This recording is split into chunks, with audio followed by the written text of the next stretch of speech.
Olá, boa tarde. Em Marvão há uma estrela com nome de convento.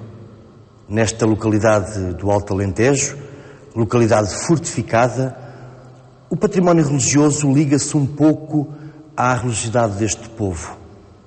Tenho comigo o investigador Rui Ventura, que nos irá falar sobre o convento de Nossa Senhora da Estrela. Muito obrigado, investigador Rui Ventura. O convento de Nossa Senhora da Estrela tem uma devoção especial neste povo alentejano? Não em todo o Alentejo, mas é talvez o centro da principal devoção do norte alentejano, especificamente dos concelhos de Porto Alegre, Marvão e Castelo de Vide. Ainda hoje, a Romaria de Nossa Senhora da Estrela, que ocorre no dia 8 de setembro, que é o feriado municipal de Marvão, é alvo de grande devoção, e a Igreja enche não só na missa, como na procissão que percorre as ruas da vila de Marvão, embora a Igreja e o convento sejam fora Tem que subir até este monte. Sim. Não nos podemos esquecer que, simbolicamente, os montes são locais de revelação divina. Portanto, este monte, que é um monte fortificado, mas é considerado secularmente como um lugar de revelação divina e de um lugar onde Deus se refugiou, uma vez que em hebraico a estrela não tem nada a ver com um astro, mas é o refúgio de Deus. Suponho que estas rochas foram dinamitadas para que se destruísse parte do sítio e fosse construída aqui a capela onde foi a revelação. Isso é já um acontecimento tardio. Ou seja, o início da devoção a Nossa Senhora da Estrela está ligada não só à Serra de Marvão, como aos rochedos que aqui existiam.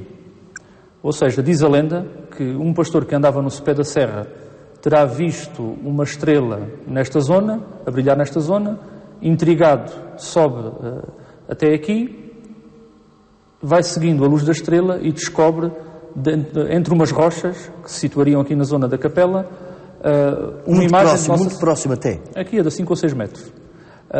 Uma imagem de Nossa Senhora da Estrela que miraculosamente lhe fala e que diz que quer que lhe façam aqui um santuário. Mas um santuário muito especial. Um santuário que respeitasse o lugar onde ela tinha aparecido. E entre o século XIII, em que isto terá acontecido, e o século XVIII, mais especificamente 1726, a Nossa Senhora da Estrela foi venerada entre as rochas onde apareceu e não numa capela construída. Depois construiu um santuário, os peregrinos vêm a esse santuário e até é conveniente que não sejam peregrinos muito gordos, porque a balança pesa. É verdade. Isto tudo acontece na Idade Média. O espaço onde a imagem estaria era exíguo, de certeza, e o que o meu amigo estava a dizer tem a insinuar tem a ver com a tradicional promessa de trigo a Nossa Senhora. Ainda hoje está aqui no convento, na igreja do convento, uma balança apreciável no seu tamanho e que servia para pesar as pessoas a trigo. As pessoas prometiam a Nossa Senhora, e se calhar ainda hoje prometem, o seu peso em trigo, caso as suas aflições fossem minoradas. E ainda hoje está uma balança em que as pessoas sentavam-se de um lado, do outro lado um saco de trigo. Tinha que responder a um equilíbrio, havia um equilíbrio entre o peso do trigo e o peso da pessoa. Sim. Também sei que neste templo existem várias estátuas de Nossa Senhora, de vários estilos. Uma delas é antiga, com certo peso histórico. Não, nesta vila, felizmente, existe uma coleção de estatuária bastante importante. Para não sairmos muito da Idade Média até o Renascimento, basta vermos que temos a imagem de Santa Maria de Marvão, não é Nossa Senhora da Estrela, Santa Maria de Marvão, que era a titular de uma das paróquias da vila, que é uma escultura do século XV atribuída a João Afonso. Temos a imagem primitiva não será, mas a imagem do século XVI. Talvez a primeira. Uma das primeiras. De Nossa Senhora da Estrela, que é atribuída à Escola de João de Roão, oficina de Coimbra do século XVI, e existem mais um conjunto de esculturas em pedra medievais que estão no Museu Municipal e algumas aqui na Igreja do Convento. E existem outras posteriores, mas igualmente importantes também. O povo de Marvão, e não só, e também da vizinhança ou das populações vizinhas, acorre com frequência a este santuário? Sim, com maior número e intensidade no dia 8 de setembro, que é o dia da festa. Mas é frequente as pessoas fazerem promessas a Nossa Senhora da Estrela e mesmo individualmente virem aqui à sua igreja cumpri-las, isso em todo o ano. Esta revelação, a Nossa Senhora da Estrela, também está relacionada com os franciscanos. Sim. Os frades que andaram por esta zona e andaram a evangelizar, suponho eu, o Alto Alentejo. A descoberta da imagem de Nossa Senhora da Estrela é anterior à fixação aqui dos franciscanos. Será do século XII, século XIII, seria uma imagem moçárabe que ficou aqui depois das invasões almorávidas, na época muçulmana.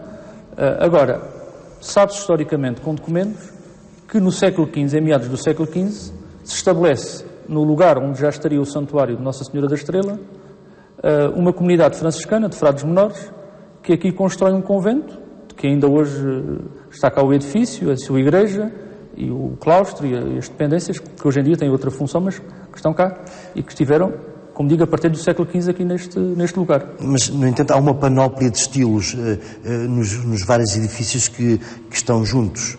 Sim. Este onde estamos é gótico, um pouco mais para a frente já tem outro estilo, talvez remodelado, um neogótico, não sei.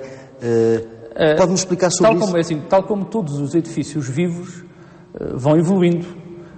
Temos desde um pórtico medieval na igreja principal da Senhora da Estrela, temos esta capela com 2 tramos também góticos, temos uma magnífica cruz manuelina à entrada da igreja, mas depois temos uma igreja que é transformada no século XVI, é transformada no século XVII e já no final do século XVIII, quando se constrói esta capela, onde agora é venerada a Nossa Senhora da Estrela.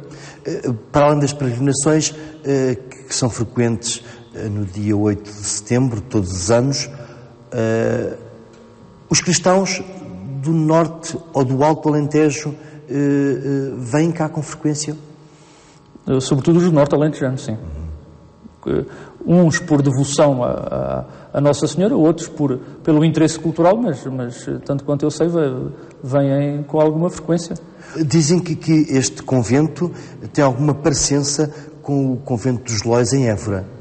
É lenda ou não, há uma certa veracidade? Há historiadores de arte que indicam que pelos vestígios que existem da primitiva igreja da Senhora da Estrela, ela seria muito semelhante à igreja dos Lóios em Évora. Embora hoje em dia já não seja fácil verificar isso, porque a igreja atual já não é a primitiva. Podemos dizer, para terminar, visto que o tempo está a escassear, que este é um exemplo de recuperação também, visto que está um templo vivo e até recuperado, com visibilidade da arte cristã ou religiosa. Sim. Este caso é um exemplo de boa recuperação do património e de um património vivo, porque apesar de hoje em dia já não ser um convento franciscano, mas ainda continua como santuário de Nossa Senhora da Estrela e como uma igreja com culto regular, e que simultaneamente é um lugar de cultura e de compreensão do património da região. Agradeço a sua presença no programa Eclésia de hoje. O programa continua com Dom Manuel Clemente, com a rúbrica O Passado e Presente.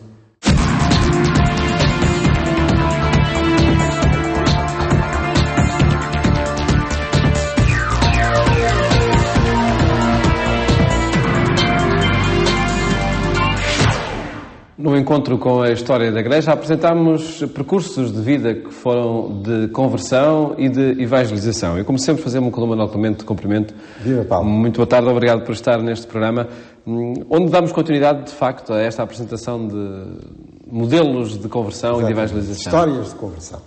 E nós estamos num local também muito evocativo, que desta vez onde nos acolheram, e onde nos acolheram muito bem. Estamos no convento de Varatojo, no convento franciscano de Varatojo, Há, graças a Deus, em Portugal, muitos locais que nos falam disto mesmo, ou seja, de conversões, de vidas que mudaram a partir do Evangelho e da pessoa de Jesus Cristo, do encontro com Ele. O Convento de Varatões é, sem dúvida nenhuma, pelo menos o mais duradouro, não é? Porque este convento foi fundado ainda no tempo de Dom Afonso V, aliás, por influência e por determinação desse rei, cujo emblema também encontramos aqui em vários locais do convento.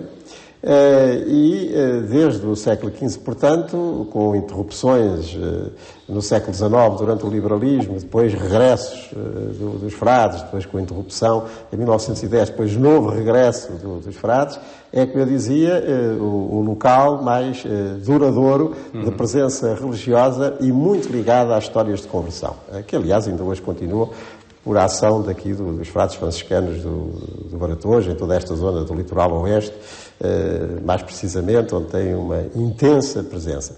E estamos mesmo aqui junto da sepultura do venerável Frei António das Chagas, que no século XVII, na segunda metade do século XVII, destinou esta casa a seminário de missionários apostólicos e, por isso, durante muito tempo, em levas sucessivas, saíram daqui grupos de missionários a pregar de terra em terra, isso mesmo, a conversão. Portanto, não haveria local mais evocativo do que esta sala do capítulo do convento de Santo António de Varatões para fazermos uma nova edição de histórias de conversões. Porque, como os nossos telespectadores vão estar recordados, esta temática tem tudo a ver com aquele novo ardor de que a nova evangelização tem de viver, não é? Porque não há evangelização sem comunicação daquilo que faz o Evangelho todo, que é a pessoa viva de Jesus Cristo, a sua vitória sobre a morte, e em tempo pascal, como agora estamos, até com uma maior incidência e premência, e por isso contar como é que a evangelização realmente aconteceu, pessoalmente aconteceu, em vultos católicos de diversas épocas, ajuda-nos a perceber como é que, essencialmente, continuará a acontecer. Bem, e vamos então ao primeiro que nós selecionámos. Entre muitos possíveis, não é? Entre muitos possíveis. Eles têm a particularidade de toda esta série de 8 programas, como é costume, e que hoje começa, tem a particularidade de todos terem vivido no século XX, portanto no século passado, embora nascidos no século XIX, mas todos eles viveram no século XX e marcaram muitíssimo a história da Igreja, e não só durante esse século XX, e hoje continuam a marcar, porque, enfim, todas estas histórias depois têm continuação naqueles que as tomam como suas e que as continuam de alguma maneira. Bem, então o primeiro vai ser uma figura que é muito conhecida no meio católico, justamente conhecida, porque acabou por ser também inovadora na maneira de evangelizar, e em ambientes onde essa evangelização não é fácil, pelo menos nos termos tradicionais, veremos depois, que é Carlos de Foucault, Charles de Foucault. Eu peço ao Paulo para ler um pequenino trecho de uma biografia que lhe é dedicada. Certa manhã de outubro de 1886, Charles de Foucault, com 28 anos de idade, dirigiu-se à igreja de Santo Agostinho, em Paris. Entrou no confessionário do padre Auvelin e, curvando-se, disse-lhe: Reverendo, quer instruir-me sobre a religião católica? Procuro a verdade e não a encontro. O confessor levantou os olhos e reconheceu o estranho penitente. Meu filho, ajoelhe-se para confessar-se e acreditará. Porque desejava crer, obedeceu e humilhou-se. A resposta divina não se fez esperar. Com a paz, a luz inundou-o. 2 anos mais tarde, vamos encontrá-lo na Palestina, seguindo passo a passo a Cristo na sua vida oculta. A 9 de junho de 1901, tornou-se padre. Instalou-se no Saara, próximo à fronteira marroquina, não longe do magnífico oásis de Beni Abs, onde havia um posto de soldados franceses. Chegado a Beni Abs, o seu desejo dominante foi instituir uma família religiosa de homens e mulheres para a evangelização silenciosa dos infiéis. Pronto, estão aí alguns elementos essenciais do que foi essa conversão de Charles de Foucault e depois o fruto que teve em termos de evangelização e da senda nova que ele abriu para essa mesma evangelização em ambientes particularmente difíceis. Temos um jovem aristocrata francês, estamos na segunda metade do século XIX, enfim, que tem uma ligeiríssima iniciação cristã, mas depois e rapidamente o abandono disso tudo e, enfim, uma juventude um pouco aventureira e que mesmo como militar lhe trouxe alguns problemas, embora fosse muito corajoso quando estivesse em serviço e, sobretudo, em frentes mais complicadas décadas dessa mesma vida militar e no Norte de África. Ele aí no Norte de África é muito impressionado pela religiosidade de alguns muçulmanos. Ainda hoje, como nós reparamos, às vezes até em aeroportos e outros locais de passagem internacional, e reparamos muçulmanos que, à hora da oração, são ali capazes, mesmo em público, de estenderem um tapete ou mesmo no chão e fazerem a sua oração virados, enfim, mais ou menos para Meca. Isso também impressionou o Charles de Foucault lá nas suas passagens pelo Saara e pelo Norte de África no final do século XIX como militar.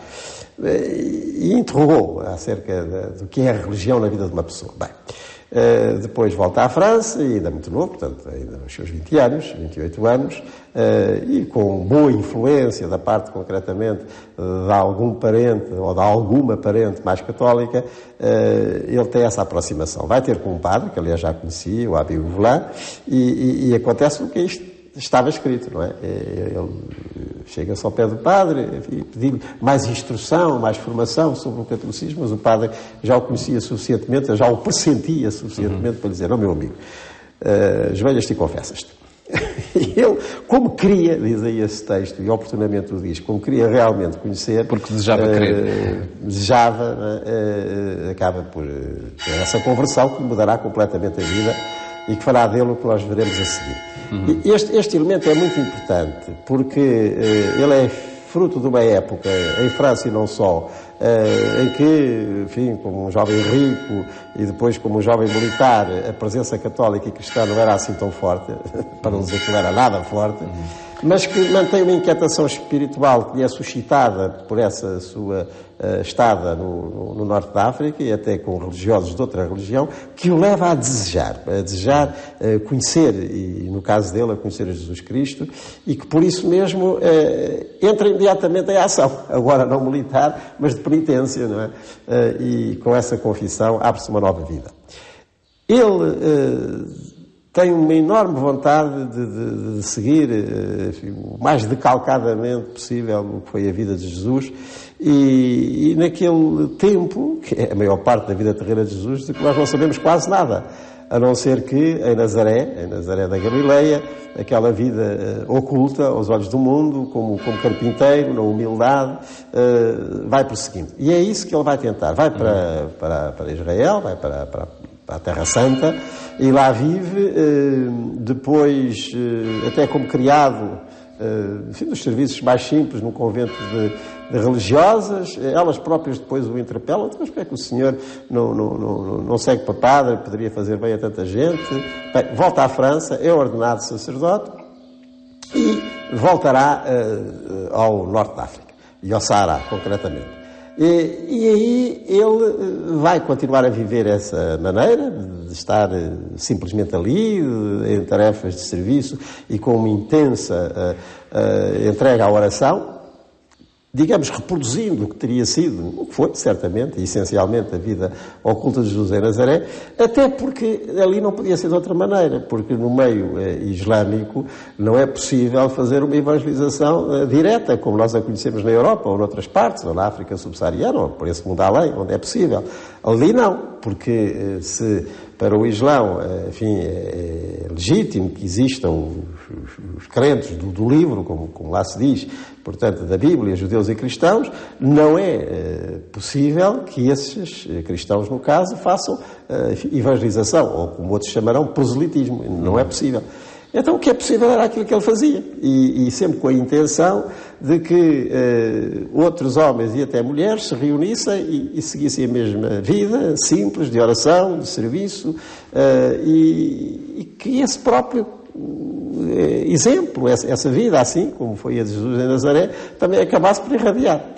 Bem, isso não acontecerá na sua vida. A certa altura mesmo, já em Tamarracete, o que virão uns bandidos, e concretamente um que ele, aliás, conhecia, e que para o roubar também o mata, não é?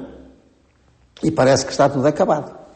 Mas não está nada acabado. Foi vivido tão intensamente esta conversão a Jesus Cristo, e concretamente nessa fase da vida oculta de Jesus, de oração e de trabalho, portanto, união ao Pai e de serviço dos homens, foi tão forte, foi tão carismático, isto é, com uma graça do Espírito encarnada em alguém para depois servir à Igreja toda, que não demorou muito a que outros homens e outras mulheres, e nós conhecemos, como os irmãozinhos, as irmãzinhas de Jesus e na tradição do Padre Foucault, depois reproduzissem esse estilo. E nós hoje encontramos nos sítios mais variados, não só da África, mas também até aqui no nosso Portugal, em alguns casos, levando essa mesma conversão à vida oculta de Jesus e à sua fecundidade apostólica, que não é tão direta como noutras modalidades mas que dará o seu fruto. Ou pelo menos parece, não é? Ou pelo menos parece. Ou menos parece, porque efetivamente, quer a conversão, quer a vida religiosa em geral, é sobretudo nos corações que acontece e por isso mesmo irradia. Neste caso de Charles de Foucault foi essa decisão de ir para fronteiras onde o cristianismo não era conhecido. E voltando, de algum modo, àquele norte da África, onde a religião de outros o tinha vivamente impressionado ao jovem cético que ele era, na altura, antes dessa conversão, aos pés do padre Urvelin, nessa confissão famosa, que de certa maneira nunca mais acabou, pelo menos como cumprimento da penitência. Muito bem, Sr. Manuel Clemente, muito obrigado por mais esta história de conversão apresentada neste ambiente franciscano de Badajoz.